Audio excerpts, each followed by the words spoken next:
diving a little deeper into the Crown. So we're in season one, episode two, um, and the show opens up, just kind of flying, trying to get to where she's queen, and um, her dad, of course, at this point in the series or in history, is very very sick, can't really travel.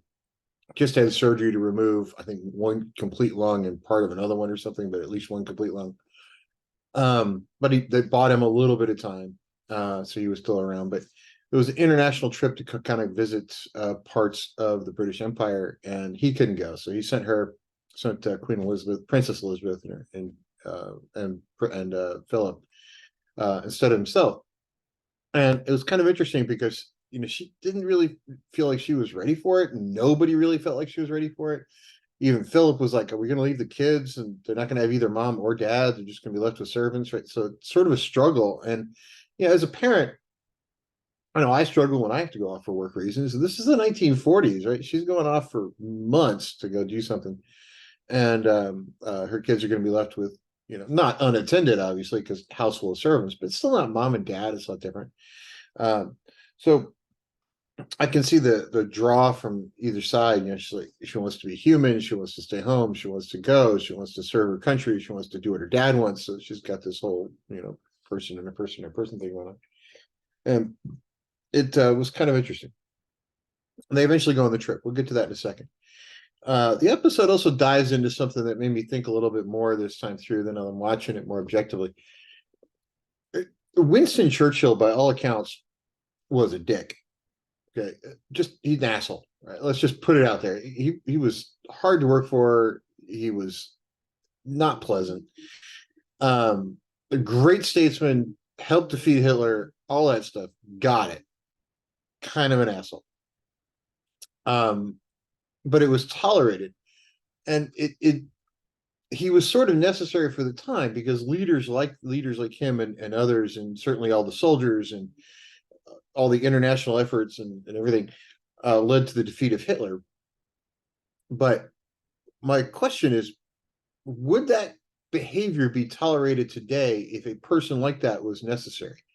So let's say, for the sake of argument, a Hitler arose somewhere in the world, and you needed someone to come in and defeat him. Would a Churchill type personality be welcome today, or would they be run out of leadership positions because, well, he's a dick? Um, and sometimes is that what you need, right? Because when you get up to a certain level, Steve Jobs, all these people are human, but they're not really pleasant people.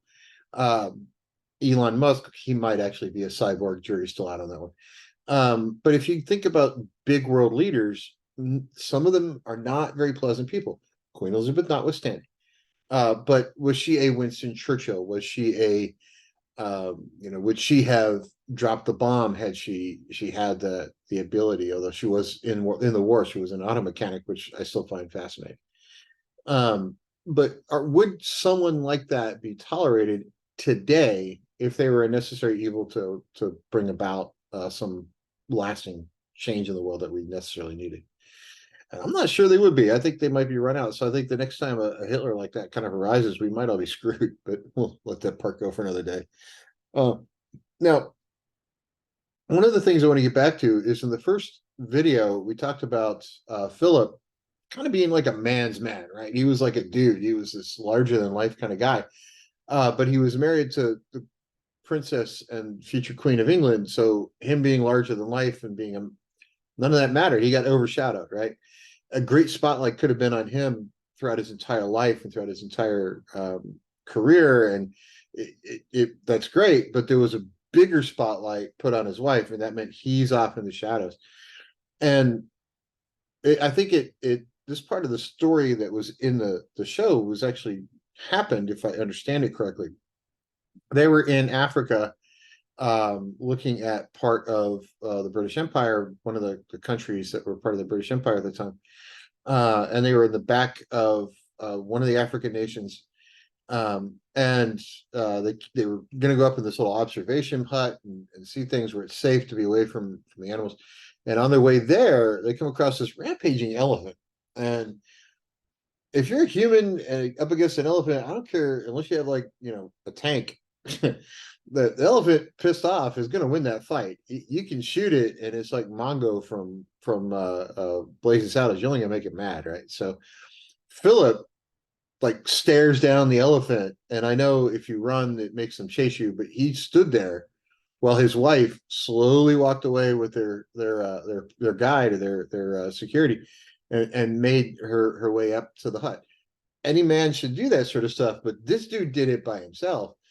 And I can't imagine what it's like to stare down this, huge elephant, and without question, because one of their security details was telling him, "No, sir, you go, you get your wife to safety. I'll take care of this." And he's like, "No, no, you get my wife to safety. I'm going to take care of the elephant." And I'm not sure how many people would make that call, right? But it kind of shows what he was like as a person, and what he was willing to do for putting himself in danger versus his wife.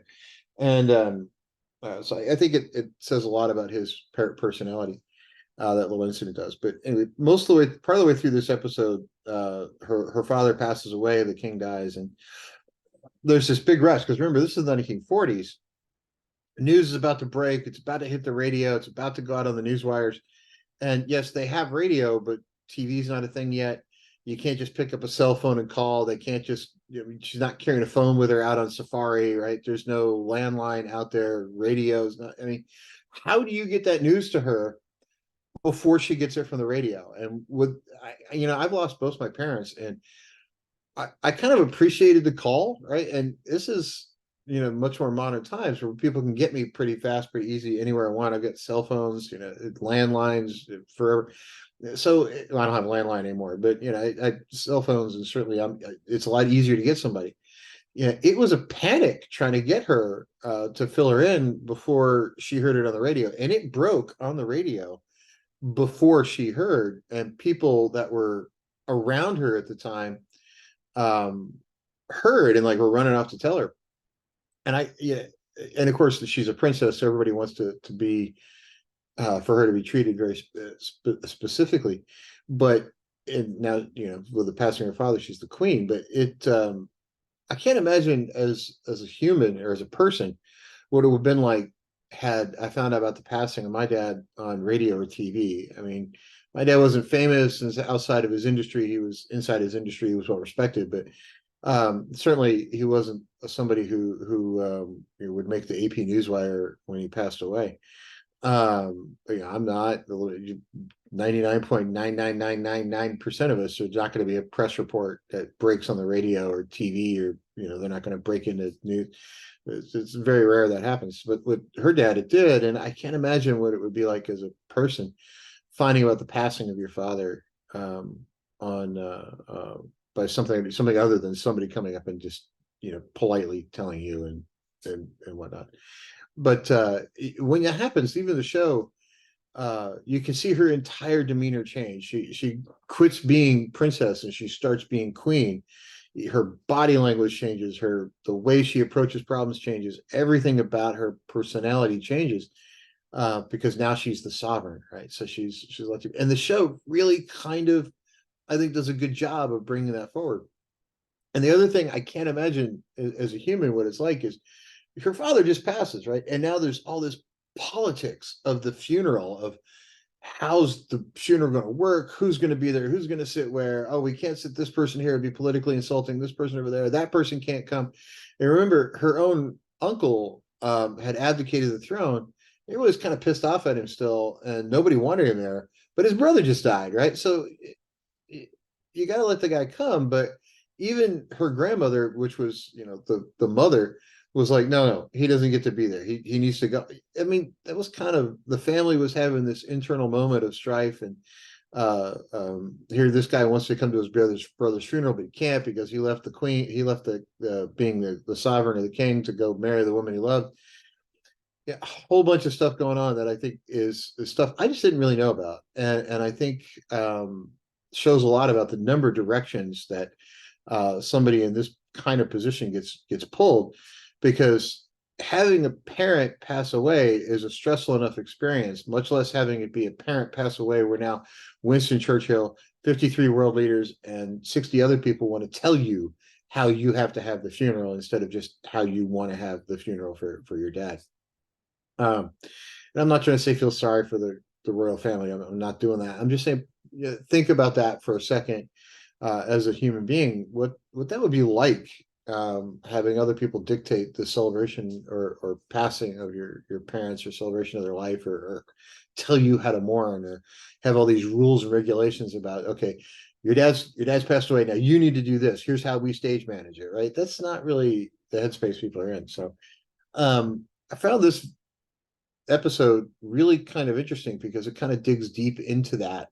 And the actors and the director and the writers just kind of nailed it. So I think out of any show I've ever seen that does this kind of thing, this show does one of the best jobs of it. So we'll dig into other episodes in future videos. I'm still working my way through the show from the beginning again. And everybody enjoy the ride. I love this show. It's one of the best produced things I've seen in a very long time.